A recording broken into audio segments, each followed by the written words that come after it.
23 araw na lang, Pasko na. May parol na ba kayo sa inyong mga bahay? Kung wala pa, price check tayo mga kapuso kung magkano na yan. Sa unang balita, live ni Bam Alegre. Bam, magkano?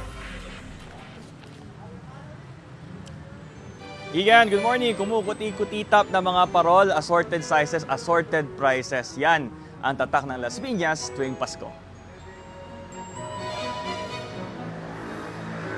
Tanyag ang Las Piñas para sa bamboo organ, pero hindi lang dito tampok ang kawayan. Sa lungsod na ito, dinarayo rin sa bahaging ito ng Diego Serra Avenue ang makukulay na parol na yari sa kawayan.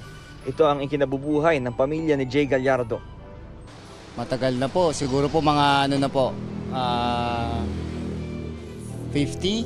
60 to 50 years. Mahalaga po sa amin kasi po ito po yung gantong pong season, bare months po, ito po yung talagang namin.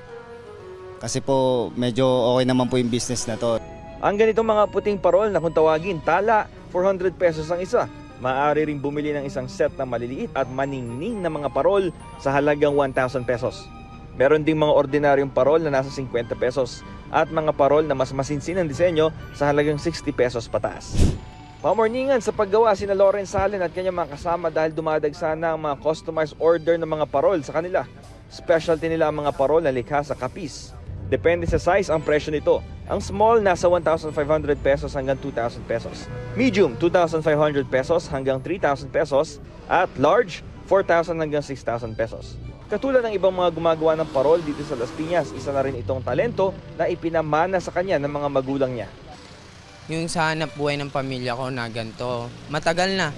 Halos, parang family business na rin po. Natutunan ko yung paggagawa ng parol dahil sa magulang na parang tinuro at pinasok na rin sa amin.